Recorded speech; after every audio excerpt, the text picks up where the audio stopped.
I have my Corpus rates, and then I have rates for like the actual industry rates. Because my buddy phoned me up one time. He goes, "Hey, I have a guy from LA who's going to be reaching out to you because I recommended you for this gig up in Dallas, a couple corporate interviews, whatnot.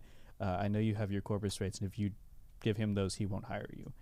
You have to give him an actual industry rate." I was like, okay, No problem. No pressure. Go on, Add a zero. Go on Google. Yeah, add a zero. Go add One a more zero. figure. Got it. Yeah.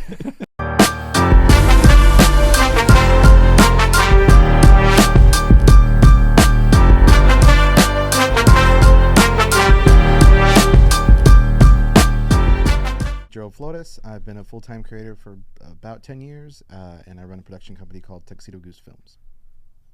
My name's Jake Gonzales. I'm a cinematographer primarily, but I do a lot of videography work freelance. I've been doing that for about, maybe 10 years or so.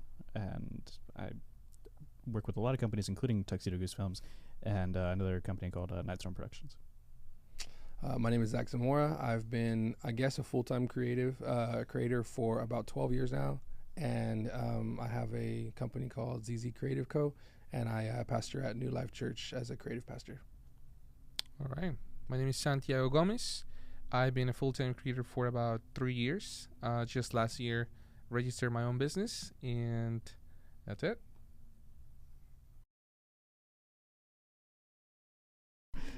Okay. Wow, man, it's such a long story. I became a full-time creator when I had to start creating for a brand that I have called Taco Gear, which is just an apparel brand dedicated to tacos. It's a fun side project that's always been fun, but had to start creating content for that. And without having money to hire anybody, you have to figure out how to do it yourself. And I started doing it myself, but I think the more important thing is I started quickly realizing like the things I was doing wrong and then wanting to do it right. So have that hunger and that desire to fix things, do things better, and that kind of led to this whole production life now. I started off in like narrative filmmaking, and that's kind of where my roots are. That's where my passion is. Content creation kind of came out of that just because it was like the next thing to go into as far as like what you do as a like freelancer and a worker. So that's really where it started, and it kind of the same thing. It's like you start making stuff and you go, this could be better. I definitely want it to be better. You just like at a certain point you just want to make quality content regardless of what it is. Yeah. And it just kind of grew out of that. I 100% identify with that, especially in like coming from the church world. Like you're just really tired of your ProPresenter or you're like, PowerPoint, Microsoft Word graphics and stuff. You're like, I can do that. I think I can, I had like a really big leaning towards like art and drawing and illustration and all that kind of stuff really early in life. And then, that turned into like graphic design, which turned into like, how to use a camera, right? And then it turned into, like, I need you to film a video or I need you to take pictures. And so like, by the time I was 18, 19, I was like, people were hiring me to do stuff, but I was just didn't really know, what to do. So went to school for some of it and ended up, working at New Life as a worship pastor, and then kind of immediately jumping into creative stuff. And my job has just morphed into like more and more creative now. So yeah, that's kind of my story. That's awesome. I mean, I think for me, my father has been a photographer since I can remember, and it's just been in my genes, but I never took it serious until, when I was attending to church and I was helping out a couple people. Very lucky back in LA to have met incredible individuals that have done Super Bowl commercials and just done incredible stuff. And so shadowing these people kind of gave me a new spectrum of, hey, like this could turn into a career. So I kind of give it a shot, and here we are. So that's how I became who I am today, I guess. So. You have the coolest accent, dude. I know. I was gonna say. You have like the coolest accent. I want you to read me stories. Colombian accent. That's funny that you mentioned that, like, you connected with people, because I think one of the things that benefited me early on when I started was I got to be a PA on set for some documentaries for PBS, and it was in the food world, and those guys were super awesome and friendly. I know the sets are not always like that, but these guys were they embraced like any question. They actually said, "Do you have any questions at the end of the day? Like, we can talk about it." And I would show them like, hey, I made this, and you're like proud of it, right? And then they like go into it. Yeah. But they know it was better for me. Why is your lighting like that? Yeah, they're like, that's cool, but don't do that. Yeah. And, but that's how you learn. And I was actually super thankful that they kind of ripped them apart. I mean, in a nice way, but just challenging me, which is, I mean, getting stuff like that early on is super helpful to all of us. Mm-hmm. Totally. I think when you get exposed to a higher or a bigger set or things that you never done before, then you start to realize, hey, like there's another world out there that. Yeah. It's also a you big can be ego part of. check too. Yeah. Oh, You yeah. know, I mean, we all have egos, but and some are Mhm. bigger than others. But those things like that really ground you and like, hey, there's other people out there doing this way Yeah, better. Mm-hmm. There's always something to aspire to, for Yeah. sure. Like there's always something that you're like, oh man, I cooked on this photo, or like this, this video looks really, really good. I'm super pumped for this. And then you see something that someone else has done, or somebody that you're in community with, and you're kind of like, oh, okay, actually that's how that probably should have looked. Yeah, you know? and that's a good point too, Yeah. because it's not to be like discouraged, but it's to be inspired. Yeah. Mhm. which I think is really important. It's a good one. I don't know. It was interesting because photography kind of was this happy accident that like came out of like filmmaking. Like I wanted to do video, but of course, like at the time that I got started is when like DSLR started kind of having good video functions. So it was like, oh, I want to get that because it has good video, and then like, oh, I can take pictures and do stuff like that. Like, why not? So Mhm. I don't know. They're kind of. I want to say they're one and the same, but it's just one of those things where it has its place for me, and I'll do each when it's right. Mhm. So I don't know if Yeah. I can choose. I guess if I had to choose, maybe video, just because I love telling stories and creating something that you can just kind of immerse yourself in. Yeah. Yeah. So, I feel like with today's society, everybody's shifting to video because everybody's forced in a way, because that's what's grabbing the most attention. Mhm. But I feel that I don't know about you guys, but everybody starts with photo in some degree, Yeah. like that's the Yeah. starting point, and eventually we transition to video. Yeah. For me, I was the opposite. I opposite? kind of like making videos with my friends and like a little camcorder and following them around and, running through the woods to try to Mhm. make a scary movie or something like that, was like my first diving into it. And I didn't get like actually good at photography until way later. But now I'd probably say I prefer photography over video.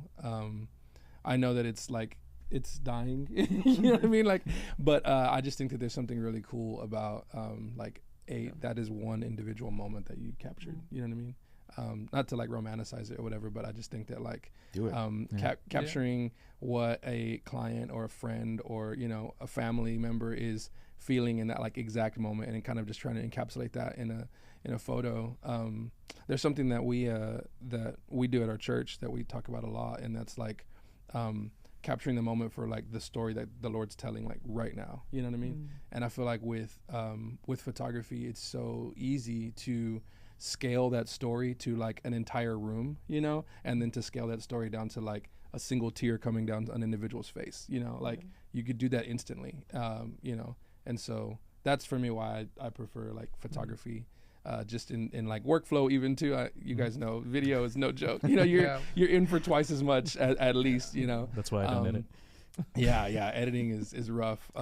My wife banned me from editing once we had kids. She's like, hey, no more videos, no more big videos. I'm like, okay, I'll do a little small side thing here. She's like, yeah, but yeah, that's probably I'm probably photography heavy. I mean, I would both. Okay, so I would probably gravitate towards video, but I don't really call myself a photographer. I just like taking pictures of things sometimes. Like I don't think I've ever taken a paid photography gig at all. But one of my favorite things to do is street photography. At first, it's like really like, are they looking at me? And then when you start not caring, like in a respectful way, still, it's really cool the images that you can capture. And you're right, man. Like everything's video, but I think when our feed can stop us on a photo because it's such a powerful moment, whatever it is, that's powerful, and that'll live a little longer than video, because you're not going to go rewatch videos over and over. But when you can stop someone from scrolling with just this really cool image. Do you start to zoom? Yeah. Like we went to New York for Christmas this December, and I took my little Fuji, and I was just shooting whatever I could, and it's so small. And then all of a sudden I was like, every single restaurant worker is just out here smoking cigarettes, like all of them. Like just I kept walking, passing restaurants, and there was somebody out there smoking. And I'm like, okay. So I literally have probably like 100 pictures from December. I only posted like 5 of them because I'm like, I can't just post all of them. But Your those are feed is really nothing but restaurant workers smoking. just smoking. Are you okay, bro? Yeah. Are you trying to tell us something? I'm okay. I'm okay. His But type. yeah. But they all had different facial expressions. And then I was, as creatives, we were like, was that a rough kitchen time that you had? Like, why are you out here smoking? We know why you're out here smoking. You're stressed or whatever. But their faces tell a lot. So when you can capture those moments in photo, I think that's super powerful. That's awesome. I think also like there's this one thing that I heard Greg Fraser talk about where he started off in still photography, and he's like, I gravitated towards video because I like the collaborativeness of it, and I very much agree with that, like, because I thrive off of working with other people, and that's where I kind of get a lot of creative feel from, because you just bounce off each other, and I like being in that environment. Like, I don't care if I'm like leading the set as a DP or working as a PA, like it's just cool to see kind of everyone coming together to work on something. So yeah, for sure. That's awesome. That can also happen in the photography world, like particularly when you have like kind of a team around you. You're going towards like a specific vision. You know what I mean? Like we create a lot of stuff for, album covers or for, branding for like services and Easter and stuff like that. And so for me, it's like, it's not like take a picture of this thing. It's like, okay, can you guys move this light? Let's bring in a Mylar. I want to flag this right here. Like we're kind of, almost functioning as like a director of photography or a DP. But like actually for photography, you know what I mean? Yeah. And I love that as well, like being able to collaborate with a team and stuff. And other times it's just like you and a client and you're out in a field somewhere trying to get a good sunset. But yeah, it's cool. I'm going to say curiosity. Like if you stay always asking questions, always like, how'd they do that? How do you take better photos? How can I get this effect that I'm wanting? How can I, learn from other people and just be really curious? I mean, we're constantly inundated with media and constantly inundated with like videos and stuff we see and great films and photography and Instagram, all this kind of stuff. And it's like, if you can stay curious enough to like, I want to get better at that. I want to get better at this. And like, just start putting stuff in your tool bag, even if it's like something that you'll probably never use, like just the curiosity to keep learning and keep growing, I think is super beneficial to anybody who's calling themselves a creative. Right. I think for me, discipline is like everything in this business, or at least waking up and go about it, and then editing at night, and consistency is just key here. Like I think that's the absolute, for me, best tool to have. Yeah.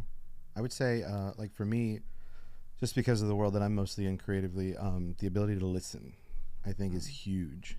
That's good. We're all storytellers, and a lot of the stuff that I work on, I have to formulate these stories, and if I'm not listening, then I'm not going to get the best story out there. And honestly, when you're doing these things at first by yourself, it's really hard to keep an ear out to what they're saying and all that stuff. But when you start to build your team and collaborate and take things off your plate, then you can do the interviews and you can listen, and then you can really like ask those follow-up questions that you didn't have listed down, or get them to like expand on something they said. So I think that's big, and that's something that I didn't have at the beginning, but it's developed over time, and just the ability to just hear what they're saying and know that like that's a great moment, or I should really capitalize on that, or now I want to know more about this. I think it's a good tool. Man, you guys stole good answers. No, I mean, I one of the biggest things that I learned early on is being a good problem solver will go a long way, because that can be anything from a technical issue that you're having to maybe a scheduling conflict or anything logistically, or even if your concept's not going the way that you wanted to, how can you adjust and evolve from that? So I think that's probably a big one, because things will always go wrong. No project is ever perfect or will go as planned, unless you work with Gerald. But all right. Actually, I remember you. It's funny because one time we were interviewing at Bus for the Mos Comida for one of the web series episodes. oh yeah, And I always had the tendency to like hurry up, even with the team, for a little while. And I just wasn't happy with like the wide shot that I was getting, and I was just like, but we got to go, and there's people, and I think you checked on me, and then I was like, yeah, I mean, this isn't the shot I want, but I mean, we'll get it. And he was like, well, let's get the shot you want. And I was like, okay. Took another 5 minutes to pull the camera back and try and figure it out. And I remember that. I remember that a lot because you were like super calm. It's funny because like, I mean, it's not a marriage, but like usually when, like, you know, like in a healthy marriage, when one is like at this level, the other one's like, I got to come down a bit and help, you know, or the other way, you know, you just support each other. So I'm glad you weren't like, yeah, we don't have time, so just hurry up and get this shot. No, you were like, let's get the shot you want. Thank you, Jake. That's Jake for sure. That's Jake for sure. Working with him a few times, like that's 100%. Like we're in like we're shooting a wedding or we're shooting whatever, and he's just like, cool, man. Hey, do you need anything else? You know, like I got you, bro. You know, like I'm like, I'd like to go get an interview, but I don't know if we have time. He's like, cool, I'm on it. And he just walks off. I'm like, he's on it. You know what? You're right. Why am I always stressed out? But on the inside, he's it's a very different story. And speaking of that, just last week we had the opportunity to be Zach and I had the opportunity to be in a music video, and we were working with. We weren't in the music video. Oh, we were filming the music video. We were on set for a big music video. And we had the FX6, and apparently one of our friends ordered. Tell me if I'm saying it correctly. A Cook lens. Yeah. And so it was. They ordered the whole kit. The whole kit. It was an 18, 32, and a 75. And apparently, when using the 75, like it was working just fine, but using the 32. No, the 18. The 18, it was like I think it was a Super 35. Yeah, it was a crop sensor. Yeah, it was a Super the 35. S4s. Yeah, they don't cover full frame. Yeah. Exactly. And so they have a bunch of experience, obviously. We had a phenomenal DP, but Zach, luckily, was the one who was able to figure it out on settings. So he was a problem solver. Well, yeah. I just knew the camera system, and I was like, oh my god, I'm so glad I know this camera system. And so I ended up getting into the menu and stuff, and kind of helping them figure out how to frame it. But yeah, y'all are so lucky I'm here today. That's what you said. No, I was just like, oh my god, that paid off. You know, all these hours of watching Alistair Chapman videos. You know? Yeah, for sure. It's funny. Ooh, depends on the shoot. Man, yeah, so that's situation exactly what I was thinking. yeah. Well, pretend like we don't know what the shoot is, then Oh man, okay.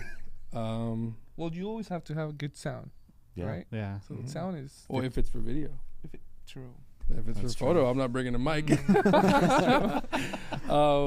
I mean, in my bag at all times, I have a DJI mic set, just because I never know when I'm gonna need an interview or things like that. I keep one lens on my camera all the time, pretty much for like run and gun stuff. What's your go-to lens? I have a Tamron 28 to 75. Nice. Just because it was cheaper than the 24 to And 70. they're so light. They're It's awesome. very light. Yeah. So I just go with that, and then I keep a reflector on me. Like, if I can just get someone to like hold. Yeah. Like, that's probably it. Just like camera, a mic, and a reflector. and that's what I was gonna say. Yeah. That's okay. Ditto. For photo, I always have extra SD cards and I always have extra batteries, just because, dude, there's been times where, you know, I'm running out of space. Let me look and see what I can delete real quick. And I'm like, oh, let me look at these images for the client. I'm like, delete. You know, looking through stuff, trying to scramble because I don't have space or whatever. And then I mean, my go-to is the Sigma 24 to 70. It's kind of the workhorse all the way around. Yeah. I'll say, I mean, you guys could disagree, but mine is like 24 105, just in case, like, I need to put in a little just more. get a little further. Yeah. But just I have the Rhodes, so I heard the DJIs are better, but I'll also take the Rhodes. They all record sound. Yeah. They do the job. I'll take the Rhodes, the cam. Nobody can actually hear the difference between 32-bit and just YouTubers. Yeah, exactly. That's it. Yeah, that's what I will do. Yeah. Think they know everything. Yeah. That's probably one thing they should never do. Yeah.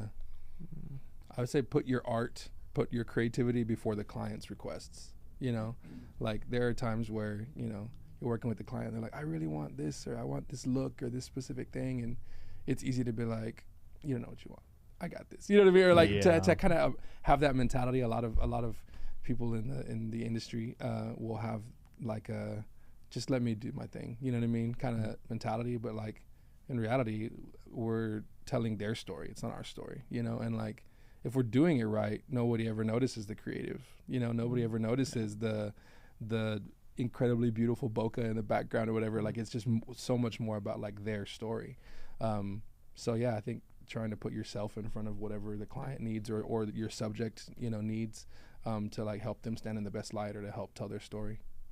Yep. I'd say like kind of like don't sell yourself short, to kind of back that up a little bit, you know, like kind of have the confidence to be able to know that you can pull off whatever you're being asked type thing. Because I work with a lot of first time directors and kind of the same thing. It's easy to feel that way in the sense of like where they'll describe how they want a scene to be done and you go, you can't do that. Yeah. What are you talking about? But you just gotta go like, hey, like let's try a different way. Like there's always like one thing that I always try to film students, especially because people are always told you can't compromise your vision. It's like, well, that doesn't quite mean like It's all yeah, compromise. it is. Yeah. Because that doesn't mean like just because you want this done one way that's the only way for it to be done. And I always try to like tell them that like, hey, you know, we could get the same effect if we do it this way. It might not be as elaborate, but it still gets the job done. But it's having the confidence to be able to pull that off. Love that. In those ways. That's cool. Love that. I'll say always get more than you were asked. Like sometimes we don't get enough coverage, and when we go and post, like that's it. Yeah. So not undershoot. Yeah, that's something for sure. He's always like, well, let me just get another quick wide. Let me hold up. Let me jump in right here. You know. Yeah. Yeah, and dude, so beneficial. There's been so many times where I've been, especially when I was doing more video, like in the editing room or whatever, and I'm like, oh, I wish I would have had that shot. Like, oh, this would be perfect right now if I had some slow mo of them or or whatever. And so yeah, he's the man for that.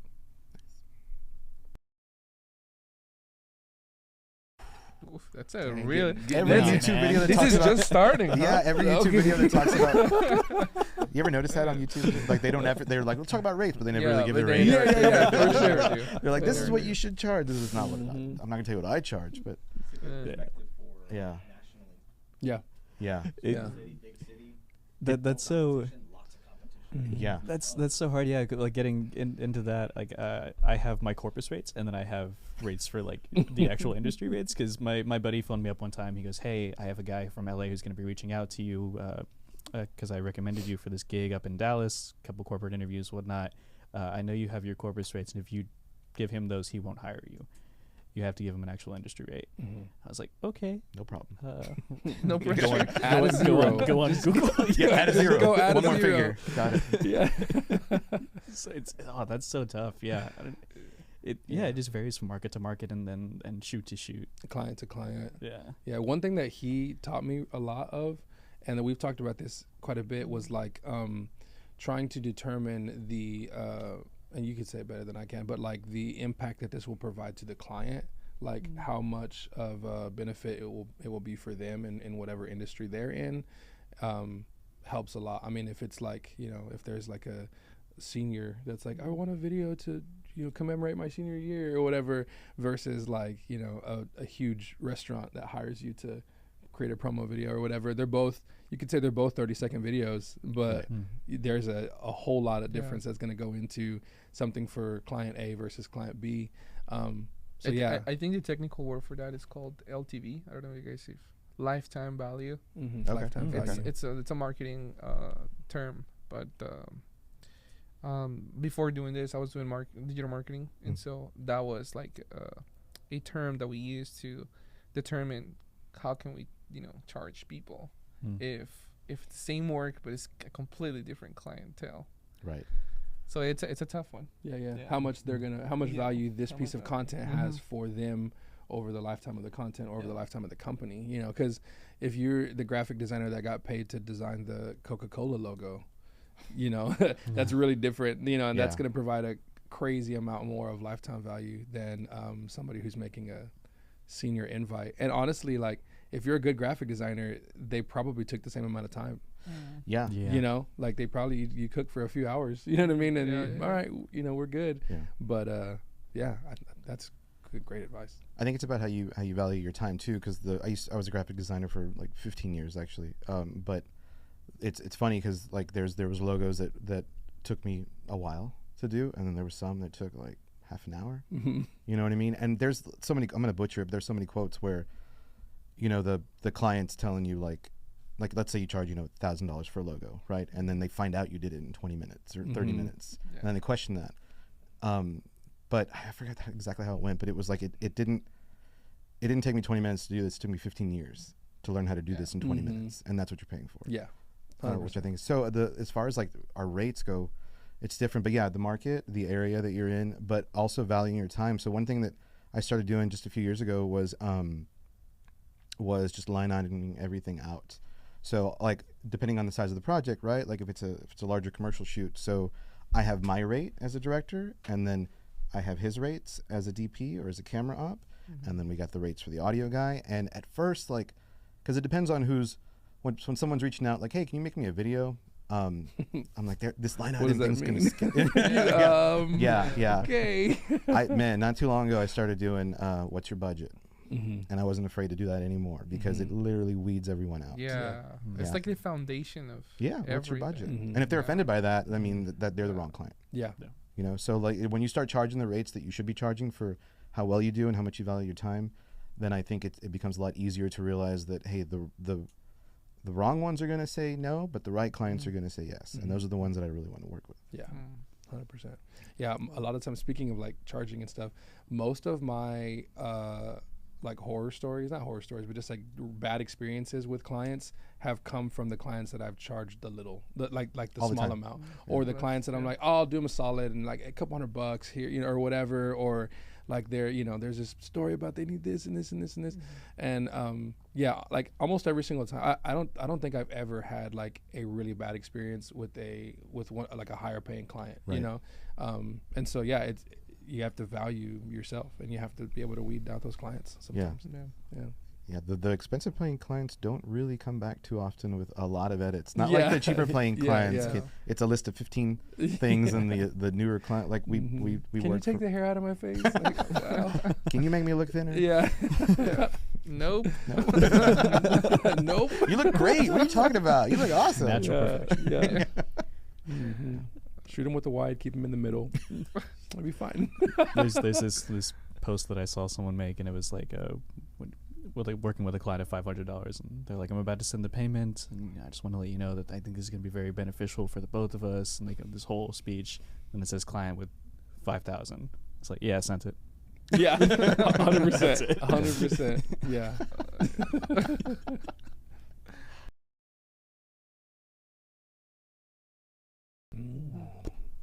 Discipline, like you said earlier.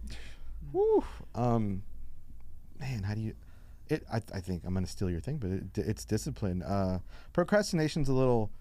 I think when you're procrastinating about something, it's because something's not in balance with you, whatever that is, spiritually or emotionally. But a lot of the times, if I'm procrastinating heavy on something and I don't want to get into it, which most of the time it's edits. We don't ever want to get into the edits. Yeah, we're down for every shoot. Yeah. Oh, that was awesome. That was cool. Edit. Can I outsource this? I don't know. You know? Yeah, but if I'm not, I have particular times where my brain works best, and it's usually in the mornings, like for edits, to start doing that. So I think if I'm procrastinating, it's for some reason, so I'll step away. Sometimes there's a track around our house, walk around the track a couple of times, or go see a movie. Yeah. Not sit and watch a movie at my house, like literally go see a movie with my wife or something like that, because it'll disconnect everything, and sometimes it inspires, but I think more importantly it disconnects you, and then when you come back you're like, all right, here we go, I'm ready. So that's how I kind of deal with procrastination. Deadlines, you just got to do them, if not you're not gonna get paid. Yeah. That's your motivation. Yeah. Yeah. Hey, you guys will laugh, but I actually pay somebody to keep me on track. Like I intentionally pay somebody. I use the project management ClickUp as well. Oh yeah. Okay. Yeah, just for tasks. Yeah, we use that like crazy management at church. And I pay somebody to be in that channel so that they can track on everything that I'm doing on a weekly. And if I'm not doing anything, then I have to pay them. You have an actual Siri. Really? Yeah. Hey Santi. I have somebody. You're like, I fired them, but then I hired another one. Yeah. They were bugging me too much, and then if I'm not on track, then I have to pay them double. And so that's kind of like but it's my personal dynamic. That's To keep me- intense, bro. Wow. To keep me motivated. I That's guess. strict. I mean, I was gonna say, yeah, like having someone to keep you accountable. Yeah. Mhm. Like definitely. Like if I have someone reaching out, going like, "Hey, how's it going?" Like, "Oh, okay, yeah, I gotta get on it." Yeah. Like there's no worse feeling than knowing that you have to do something Mhm. that you don't want to do. Yep. But I mean, there's someone there to kind of push you in the right direction. Yeah. There was a YouTuber that posted not too long ago. He had said that like he had this big goal that he wanted to do, and I don't know if it was like write his first feature or something like that. And he wrote a check for like, I don't know, like $5,000 or something, and gave it to his friend. He's like, if I didn't finish it by 12 months, then you cash that check. Gosh, was like, yeah.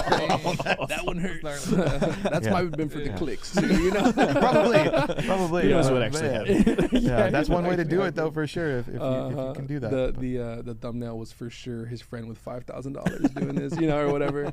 Will I pay with?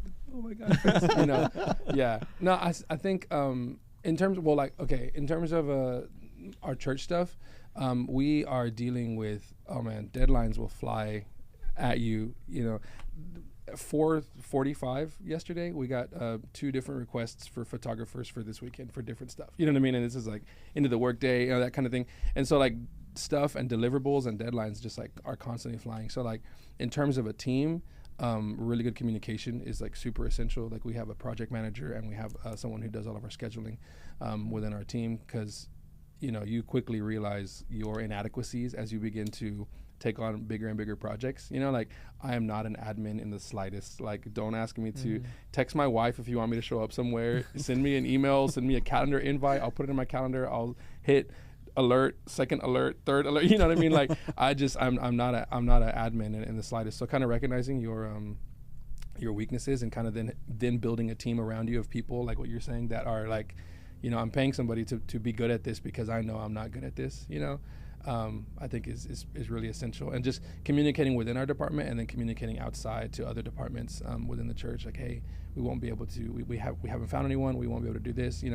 That kind of stuff is really key. But for it's like side hustle stuff where it's like just me, like kind of one man show, in terms of clients, I think communicating on the front end of that, like the realities of your deadlines. You know what I mean? Like saying, hey, like in your mind, like this edit's probably going to take me 2 weeks. Like, hey, this will be a 3-week edit. You know what I mean? Just building in a little bit of buffer for yourself, because you never know what comes up, especially being like a side hustle kind of guy. You know what I mean? Like this isn't my main thing. It's not, even if it's a huge client that I'm shooting for, it's not my main thing. Like my main thing is pastoring a team and leading in that way. And so I have to account for that time of not knowing what's going to happen in my actual job and in my actual stuff, in my deadlines and in my deliverables. And then if you tell the client 3 weeks, deliver in 2.5. Yeah. And it's like, oh sweet, they got it early to me, Under promise, over deliver. Yeah, under promise, over deliver. For sure. Exactly. Yep. Exactly. So that'd be what I would say. That's all time management too, and also knowing your limits. Yes. Yeah. There's been a lot of times where I've been working on a project and I'm just like, oh my God, I'm exhausted right now. Like I have to do whatever and pick yourself up by your bootstraps. But you have to remember, like, okay, don't do that again. Like, Right. Knowing your limits and understanding like where you're at, just in terms of your spiritual health, your mental health, emotionally. Am I spending enough time with my kids and my wife? Am I, or is this edit consuming all my time, or whatever? And then knowing when to say no and when to manage that. No is a powerful word. Yeah. A great word to use Yeah. when you start to politely Yeah. start to say no. Yeah. Mm-hmm.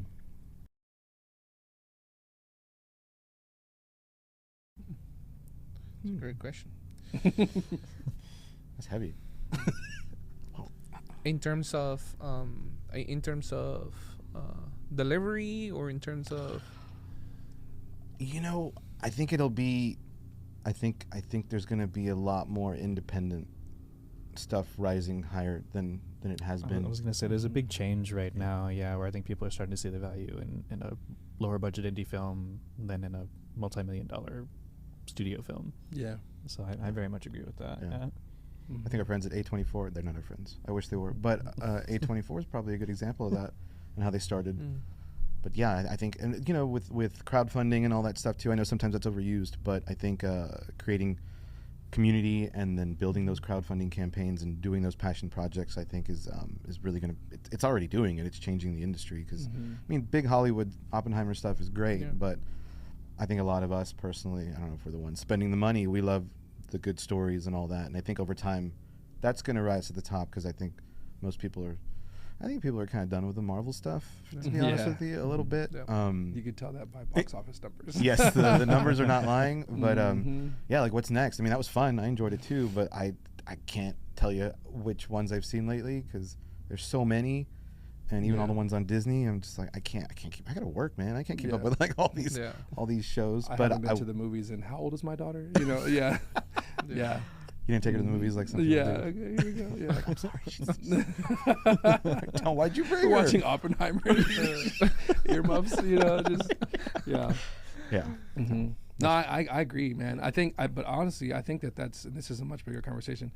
I think that's indicative of our society as a whole. Like we're divesting, especially in this generation, in millennials and Gen Z, we're like divesting from like larger institutions. You know what I mean?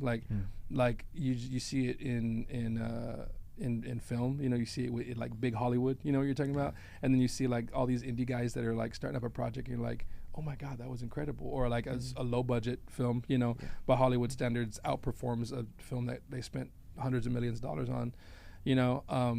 And then like you see that with like media, like in like mainstream media is like floundering and dying, you know what I mean? And there's like all this rise of like independent journalists and other ways to get your media, other ways to consume content, you see, and I think a lot of that is playing into, or a lot of technology is playing into that part as well, because like technology is getting better and better and better, and not necessarily even talking about like AI or whatever, but just like the quality of a camera sensor that we're using here would have been absolutely unheard of, 10 years ago in the industry. Like only the upper echelon of filmmakers were able to shoot with that level of dynamic range or that level of, whatever. And like now, if you save up some money doing yards, you can go buy a camera that can like essentially produce, with the right training and with the right, amount of creativity, you essentially produce the same level or really close to the same level of storytelling. Black Magic. Yeah. They're cheap, out. but they're awesome, man. Yeah. That's all I shoot on. Yeah. Black Magic. But you're right, the barrier to entry is lower now. Yes. And it's not so scary to. There's a wide, shallow end of filmmaking and photography and just content creation. There's so much of a wide, shallow end. It's so accessible. There are YouTubers and TikTok stars and stuff like Instagrammers that are like 100% more famous than any of us will ever be, who are solely creating on an iPhone. Yeah. You know what I mean? Yeah. And honestly, like the genuineness, the rawness, the candidness of that content is oftentimes preferred to something that we will spend months on, just crafting and perfecting. And like those stories are necessary, but the rawness is also necessary. So there's something that we should learn from like the delivery and the quickness and the speed and just like the behind the scenes, the candidness of like somebody creating with the phone. There's some clients that ask that I'm like, what are you trying to do? What do you want? Just use your phone. Yeah. Because if it's like some things, if it's like, stuff that we do, they're going to scroll right past it. Yeah. And you can see through it, like just in your consuming of content and your consuming of whatever, you can instantly see something that's like overproduced, you can instantly see something you're like, and in your brain you kind of go like, try hard, you know what I mean? Like you just kind of, I kind of feel that way sometimes with some content. And so I have to constantly remind myself, like, you don't overproduce stuff, like pull back. And people actually just want like the info there. People actually just want the reality of whatever that moment is. I want to say it was you that told me this, where if a client ever asked like why can't I just shoot this on my phone, it's like, well, why don't you? If you're asking me this question, then we probably don't need to be having this conversation right now. Because you clearly don't see the value in like what I provide, or you might not be reaching out for the right reasons. Maybe sometimes I think clients see like this beautiful video that has nothing to do with what they do, and they're like, I want a beautiful video like that for my crocheting business or whatever it is. Even though that was like a beautiful real estate video. How do we do that but for my crochet? I mean, just use your phone. Like it's not expectations. Ultimately, it's for the target audience. Exactly. Because I've seen that a lot of the things that we do don't necessarily work for some companies. Absolutely. So my wife has a shop here called So Bonita, and at first like plug. At first I wanted to like every month we do a nice looking commercial, but she has a great personality and people love her, and I try to make it captivating. We run ads on that, but all of our reels are on my phone, and they're just raw, because either we're being silly or just doing something fun that doesn't, like, that was an ego thing. I'm like, no, let's make it look really pretty. Mm-hmm. I'm like, no, I don't have time. Yeah. And then starting to see that, oh, people, yeah, that's right, people like this because it's stuff that I would watch and not scroll past. Yeah. Because I would think it was an ad or something. Something I've thought about recently has been like tiers of content. You know what I mean? Like, and get back to the original question. Like Hollywood will always probably be that top tier of content, regardless of what that looks like, because there is companies spending millions of dollars to try to get you to buy a ticket to go to the box office or whatever. But yeah, you have to think about like what tier of content you're creating in, and then like attack that tier, attack that demographic, attack that pay scale, all that kind of stuff. Because yeah, like there will always be a place for like unbelievably beautiful moving images and moving, video and stuff like that, and films that like inspire us all. There's always going to be a place for Interstellar or whatever, But don't make me there's cry right now, but man. yeah, I That know, really right? Come on, Murph, but there's also 100% a place, and there's actually more places for something that I'm scrolling through, in the morning, or sitting at lunch or whatever. Yeah. There's many more places for that content to plug in than there is like the upper tier of content. So you just have to understand like what tier of content am I creating for? Am I creating for TV, like you're saying, or am I creating for social media? Because theirs is a wide, shallow end, so I got to play by those rules. Yeah. Yeah, I love that answer. I think I'm gonna add something a little bit more, but I feel like in a way, all of us, especially that we're trying to, put this as a career or as a business, I think we have to know a little bit about marketing. Oh yeah. Just a something, because if we just come to a client and we say, hey, we can do a phenomenal film, or but if we don't understand the ROI that we can create, or the value, or how this is gonna play out with the marketing strategy, then somebody else who actually knows can go into that conversation and be like, no, with their iPhone. With their iPhone. Yeah, And make 100%. it So, better. Truly. Yeah. And Or Samsung. outperform the content that we created Exactly. with hours of work and a whole crew and all that kind of stuff, because they understood the assignment. Yeah. Yeah.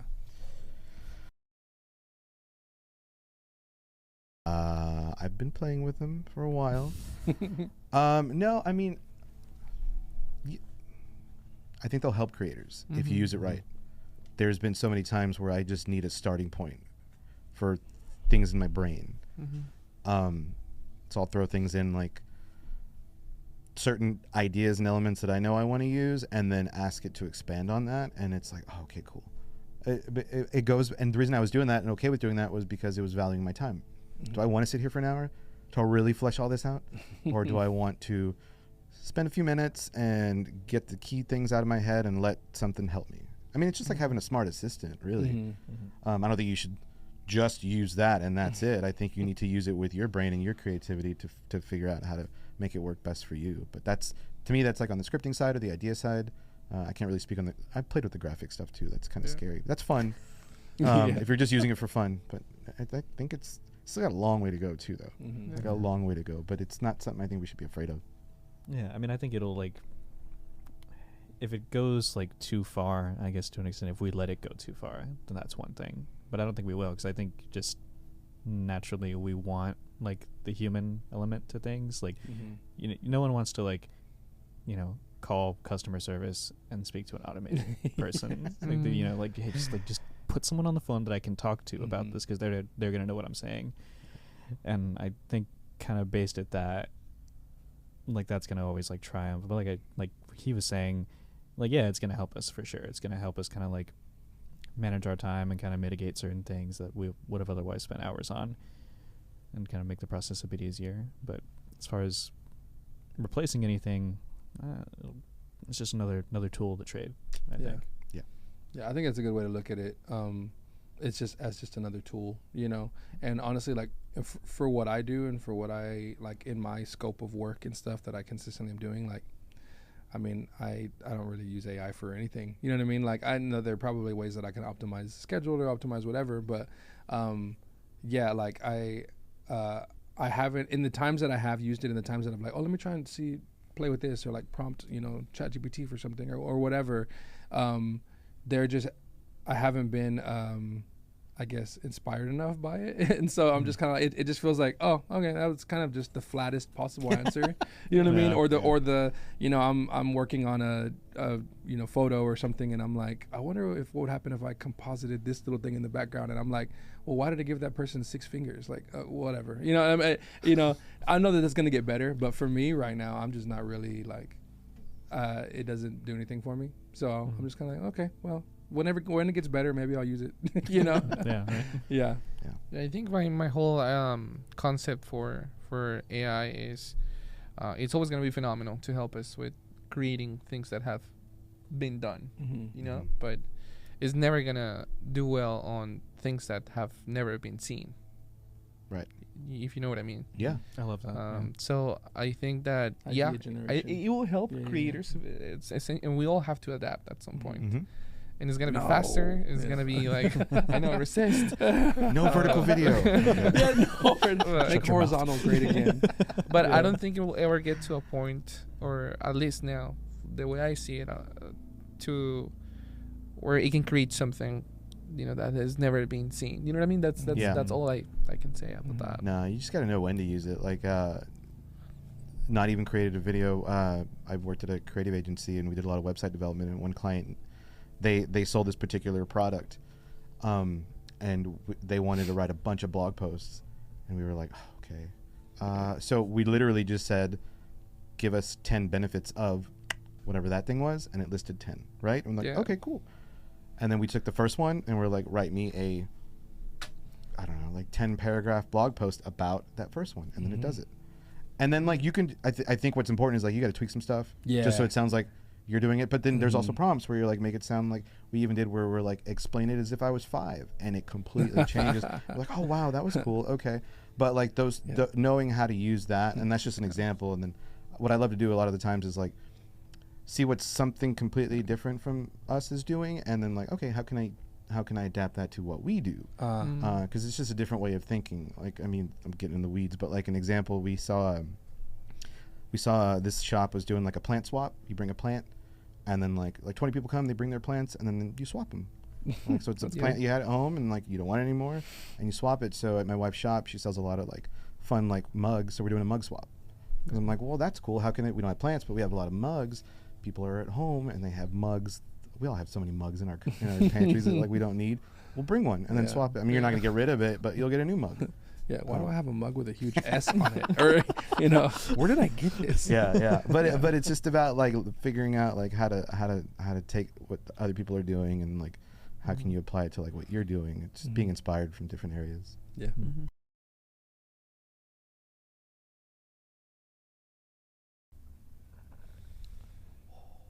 I would have. Oh, go ahead. No, go ahead. Oh, okay. I got something. So I want to say this. Yeah. Super short. I spent a lot of money.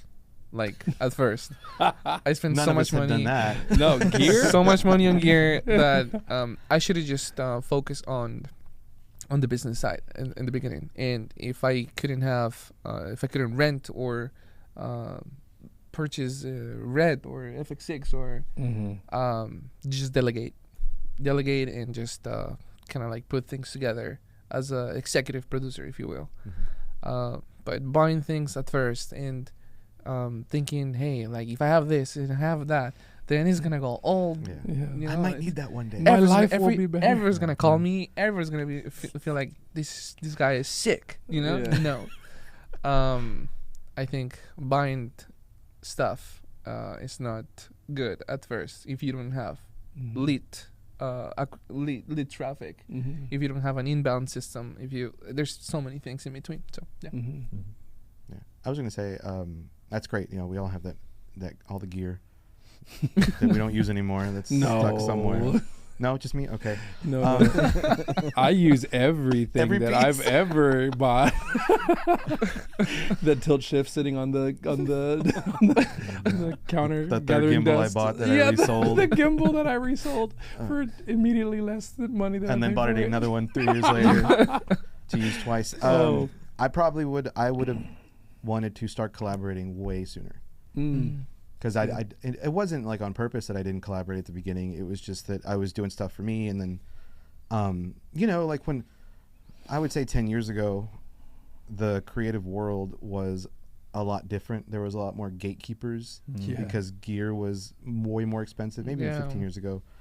And those guys had, and not to pigeonhole all of them, but they all had a certain mentality, and it wasn't like they weren't they wouldn't embrace new people as quickly as we do now. And I think that now just so back then, like it was kind of intimidating to like reach out to certain people. Plus there were some people that were just, there's some people that are sketchy, and I think now with social media it's so easy to collaborate because you can get a sense of like how you are, or like, okay, this guy's like, this is the vibe, right? Exactly. Not, and you can also see like that guy's got way too big of an ego, and I would not want to work with this dude, and this guy is oh my gosh, okay. Yeah. So it's different now, but I would have wanted to start collaborating a lot sooner because, man, we grow so much further when we work together.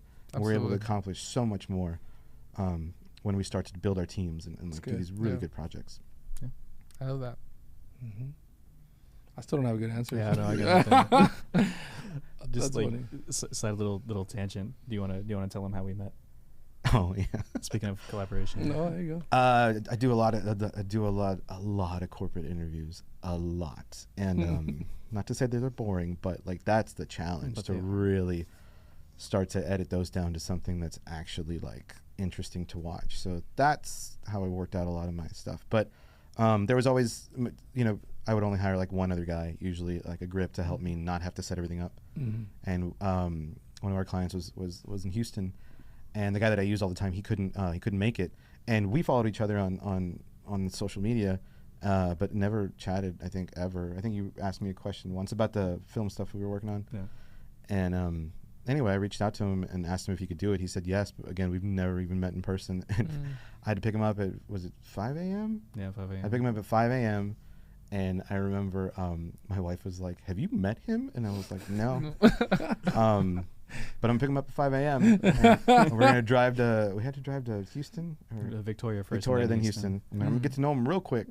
There's no better way to get to know somebody than like a road trip or getting in a car. Absolutely, yeah. And I mean, you were saying, well, what happened on your end? Because my wife was like, "Do you know him?" And I was like, "No." And yeah, my mom was like, "Who's this guy? How'd you meet him? You met him on the internet?"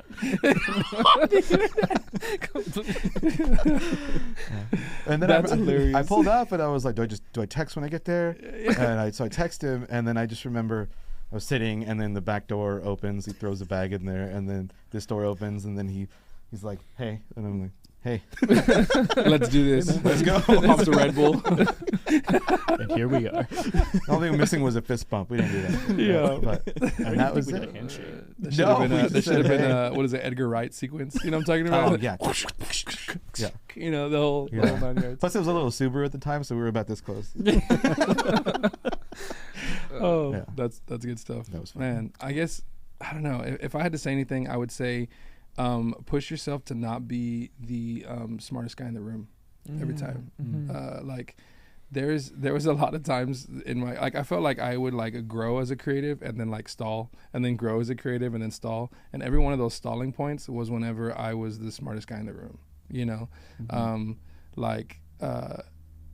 there's a bunch of moments where you're like the big fish in the little pond, you know what I mean? And so like everybody's looking to you for the answer, when in reality, like, you should constantly be seeking whether it's other actual relationships, like physical relationships, or just like more knowledge to understand that like there's a lot more solutions out there than like what you have or what you know. I would say I would probably just try to push myself more to grow faster, because like it's taken me a long time to get like where I am now, not to say that I'm like awesome, but just to get to be able to be like, yeah, I'm pretty confident with whatever a client would throw at me.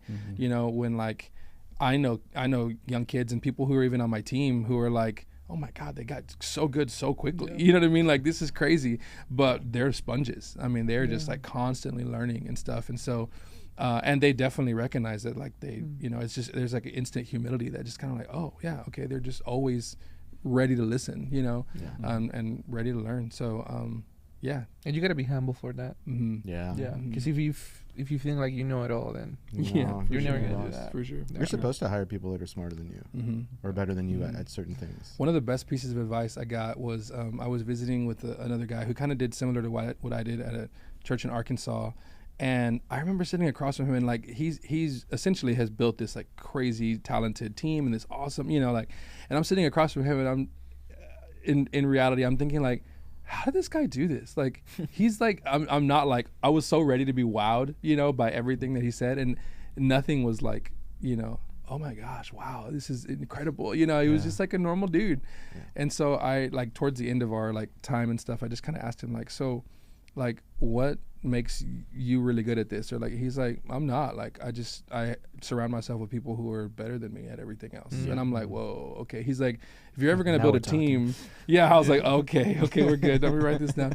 I was like, but he's like, if you're ever going to build a team, only hire people that can do something better than you can and do the things that you can't. Yeah. And I was like, yo, that's so true. And that's the collaboration thing. That's like, that's what it's like being on a set. That's what, you know, if everybody's a DP on the set, you know, it's not gonna work out for. We're just moving lights for hours. Yeah, everybody's moving lights. You know what I mean? You're gonna pour over a shot that really should have taken, 15 seconds to set up. You know, that everybody's like, got an opinion, you know, whatever. Yeah. So have you seen this movie? No.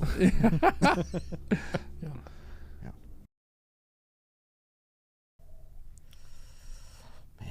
It's either going to get business or it's spiritual, because I think, like, if you want to build a video business that's got X amount of clients, that's doing these retainers every month and all that stuff, and you build that team, that's a whole nother goal. But I think for me personally, over the last like chunk of years, I really thought about, like, because I'm kind of blessed with the ability to not have to say yes to everything that comes my way, because I have other sources of income, but so it really makes me think about, like, who am I creating for? You know what I mean? I think oftentimes, like, when we're, especially now on social media, you're going, oh, that looks awesome. Oh man, that guy and you're like, I got to do something. But like, why do you feel like you have to do something? Just because like you want to be in this? Like, who are you creating for? Are you creating for yourself, or are you creating for the feed because you want to be in there too? Yeah. So I think when you start to, and then that can scale back to the projects that you accept too, which Jake will tell you, like, because he's been on a lot of other corporate gigs, and none of them are like the ones that I do. Yeah, learn that real fast. And that's because I say no to the ones that I don't want to do, and then I say yes to the ones, and I'm like, these guys are going to be great. So there's a couple of clients like that that write us good checks that I have a lot of fun with, and they get spoiled by them when they have to go on other corporate shoots. The one, like, a 3 or 4 day gig with this guy on this amazing corporate shoot, come back the very next day to do another one. I'm like, this sucks. I'll drill. Like, why you do this to me? So I think like scaling that back, if you can do that, if you have the ability to be able to not say yes to everything, and really think about, like, project by project, who am I creating for? Am I creating because this is something fun I want to do, and this is going to be fulfilling to me? I think that's a totally different way of creating versus the other model of just scaling and exploding. So I tend to stay on this other side because it's more fulfilling for me spiritually, and I feel better at the end of the day, and I'm not stressed about any of it. Awesome. I will say understand your end goal, because I feel like we get caught up on we have this project and we have another one, and it's always great to have opportunities, of course, but we all often have to ask ourselves, like, what do I want to be, what type of person I want to become in this business, and what I really want to end up doing 10 years from now. That's it. And I feel like that's a foundation question, because we can go all over the place, but I definitely wish I had known that, or someone had asked me that kind of in the beginning. And like that's a big thing for me is also there is no like set way, but that can definitely help get you in the right direction, you know, like, so I guess, like, in terms of my piece of advice would be just to, like, you're gonna feel it out, you're gonna make mistakes, don't be afraid to make those mistakes, because there's gonna be a lot of them. You're gonna make a lot of, like, bad business decisions and bad quality content before you make anything really good. Like, God, I wish I can go back to the first weddings I shot and give those people their money back. So bad. That's funny. Only if they're still together. Only if they're still together. Yeah, I'll go something, because all this stuff is so good. Like, I wish I would have had somebody tell me all this when I was 18 years old and, like, picked up a camera, But I'll go something way more, like, technical. Like, part of what I do, week in, week out, like, I literally probably sit down with 1 or 2 people per week that are starting photography for the first time. That are like, I've trained photographers and videographers and live stream, content and stuff like that. And so like sitting across from them every single week, there's definitely a common thread of the desire to do something is weighs a lot more in their minds, hearts, decision making than the understanding of what they're doing. You know what I mean? So like if I had to boil it down, I would just say like understand your gear. Like don't go buy, like what you're talking about. Don't go buy. You don't need the craziest camera. You don't need all these other lenses. You don't need to do this, all that kind of stuff. Don't just be like squirrel, with everything. Like buy a cheap camera and get really good with one lens. Go buy a 50 millimeter prime and buy a 6500. You know what I mean? And get really, really good. Max out your understanding of that gear. Know every bit of the menu system. Know every bit of how to use that camera. Know every technique you can possibly do to create the images for that one particular lens and stuff. And then go buy something else. Then go, jump into the next thing. And like, max out your knowledge of whatever gear you're using before you try to go buy more stuff, because dude, the retail therapy hits way too hard, whenever you're like, oh man, if only I would have had this lens to be able to accomplish this other thing. Like actually you probably could accomplish it with the gear you already have, if you'll just be creative and you'll just understand, like really put time into learning and crafting like your storytelling ability with like what you have.